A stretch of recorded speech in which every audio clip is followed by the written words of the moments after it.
Ladies and gentlemen, welcome back to another episode of, well, Fishing Recap.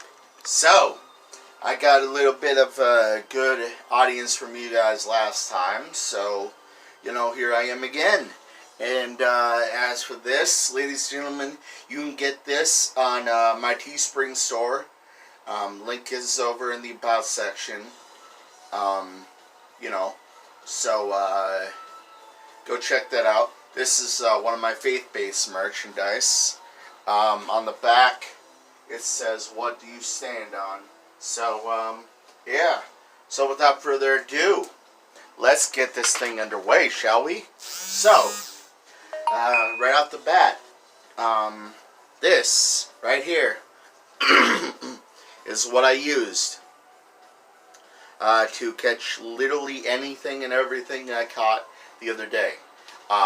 It was at Crooked Lake where we went fishing.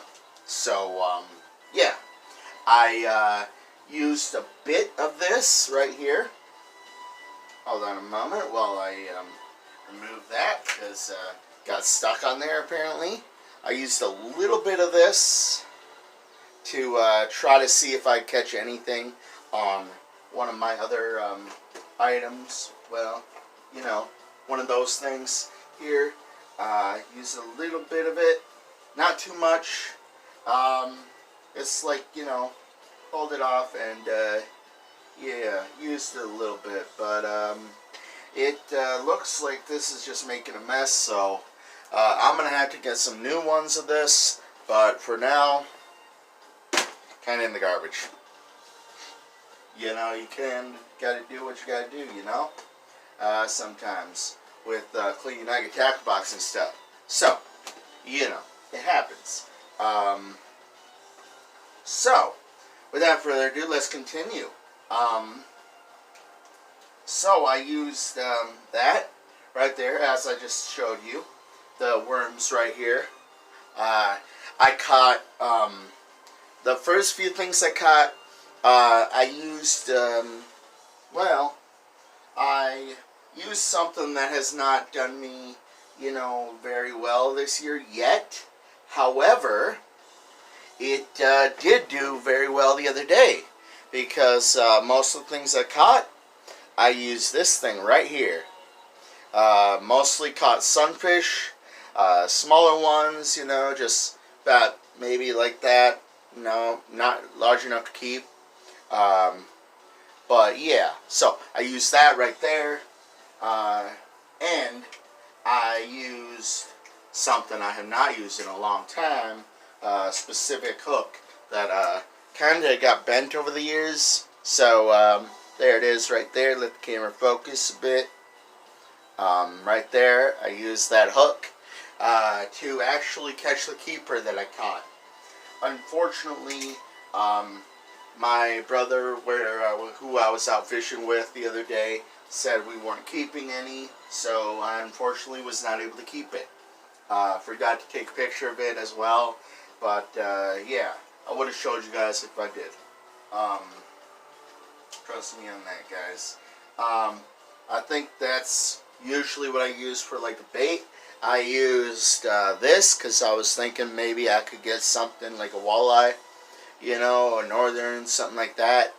Something, picture worthy, I should say.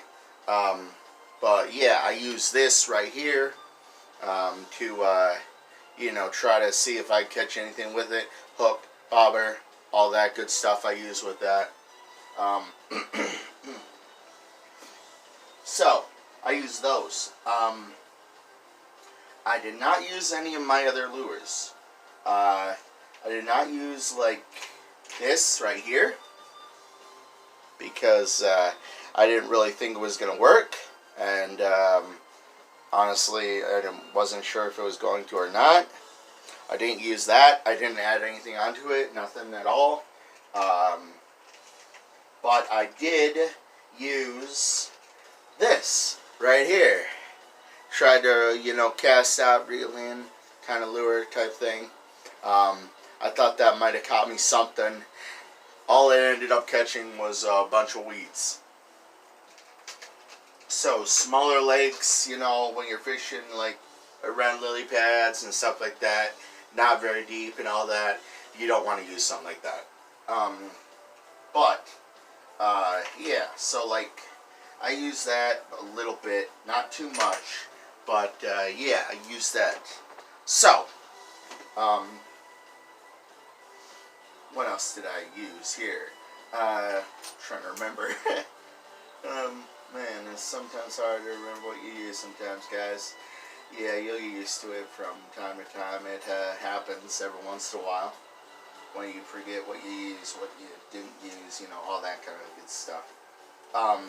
Oh, I did not ever show you this, guys, but needs to be kind of cleaned off, but yeah, I'm going to use some tissue here to try to clean it off a little bit to, you know, make it easier to grasp, I guess. So, this right here, you can use this to clean. You guys don't want scales on the fishing meat. On the fish meat you get, like if you catch a fish, you know it has scales on it, right? So, you'll want to take this, like this, and run it along the fish's body. So, that will take out the scales and anything like that. So, it will not hurt the meat, it will just take out the scales. That's all it does. So, that's for like taking out scales and stuff when you're cleaning a fish. Just to let you guys know. That's what my dad used all the time. He used this, of course, in a fillet knife, but, you know, you guys know what that is for, obviously. I'm sure anyway. If you don't, it's pretty much like, use it to, like, yeah, you just use it to clean the fish, all that kind of stuff. Yeah, you use it to, you know, get them ready to, you know, put in the freezer for later if you want to cook it for later, or if you want to cook it at the time, you can just take it off the fish, put it on the grill, it's done. I mean, pretty much you gotta, I mean, obviously you gotta roast it, grill it on the grill and all that kind of stuff, but after that it's usually done by then. And yeah, I honestly, when I used to get fish on Garfield Lake up north, outside of Walker, Minnesota, I used to always catch those, and I love the taste of sunfish meat. It was pretty good. Yeah, it was always really good. So, that's pretty much what else I used for fishing the other day. So, just a little something extra. You guys like the tips I posted last time. So, here's some more. Yeah, when you want to search for something bigger. Man, that hurt. Alright. That's something you want to avoid. Which I did not. Obviously.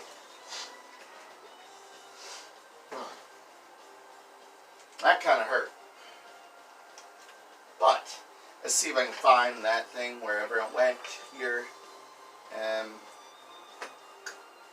Darn. There it is. Right in front of me.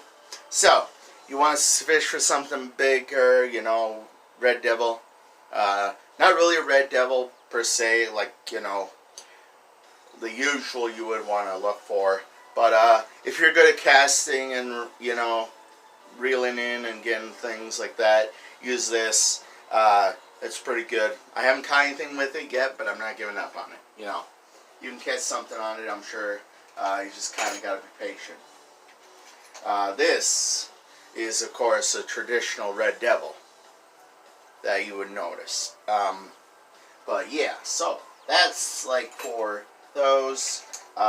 Here's another traditional type of red devil lure. Used for, like, you know, reeling, casting and reeling in kind of thing. You know, the usual.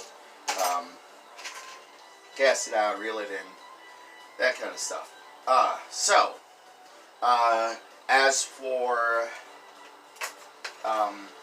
trolling, when you're out, you know, want to put the lure in the water, you know, want to put your line in the water and just trail it behind your boat, these two are pretty good trolling ones. See how the shape, they kind of ride the water a little bit. So you can put these behind, like put them in the lake while you're riding a boat, you know, can still keep your line out on the side of the boat, and you're just a little bit more than likely you'll catch a northern or a walleye, or even, I believe, even though I've never caught one, you can probably more than likely catch a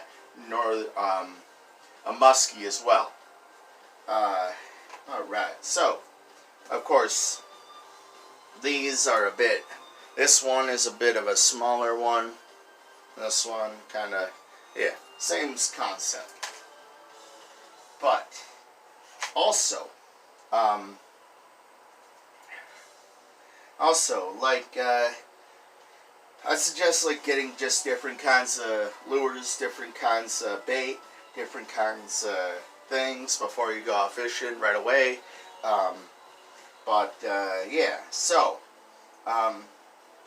yeah, pretty much want to have a good amount of bait, good types, good different variation baits, good different variations of, you know, lures.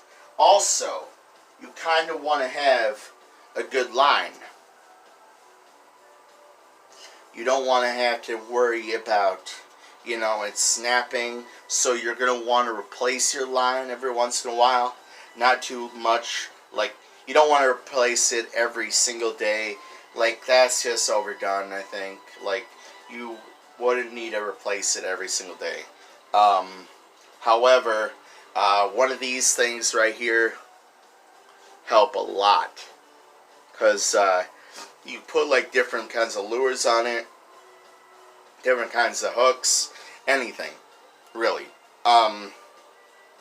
But in general, you want to replace your line every once in a while just to make sure it works good and is ready to go for when you want to go out and fish. So, I will give you guys a video about that later on when I get the line, or get a line to replace it with, replace my line with, and yeah. So, also, to let you guys know, also, there's another tip for you guys. When you're out fishing, one of the number one things is patience. When you're bobber fishing, you want to sit there, be patient, and wait. And pretty much wait for, like, the fish to bite. So, they will bite. There are some times where you will get frustrated because the fish biting might steal your worm, like they did many times on the other day for me. They will also sometimes, you know, you'll have to deal with that every once in a while.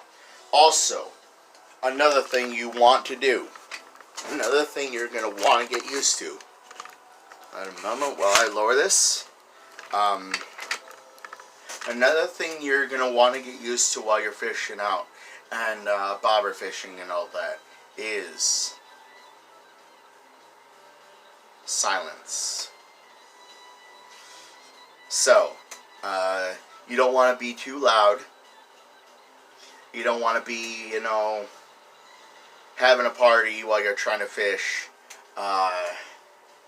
You don't want to have a boom box that's like blaring all over the place while you're fishing. You'll scare literally every single fish in the area away. But yeah, so that's something I learned over the years fishing and everything. So yeah, I'm kind of teaching it to you guys. But yeah, just to give you guys a few tips there, and yeah, show you what I used.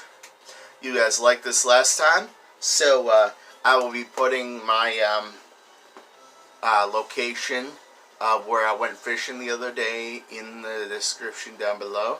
in that location section. So you can, guys, if you're in the area, you can go check out that area. Go fish in that area if you want to. But yeah, so my brother did catch perch in there once or twice, I think. My brother's wife's daughter's friend caught a perch as well, and also a lot of baby sunfish. I caught a few sunfish. I caught a bluegill as well. The bluegill was the one that was the keeper. Unfortunately, I couldn't keep it because we weren't keeping any, unfortunately. However, so that'll be it for today's fishing recap. But I will see you guys again soon. Also, I'll see you guys again later today, where I will upload and go live with episode 4 of Halo Combat Evolved. So, stay tuned for that, guys. As always, though, remember, stay dangerous.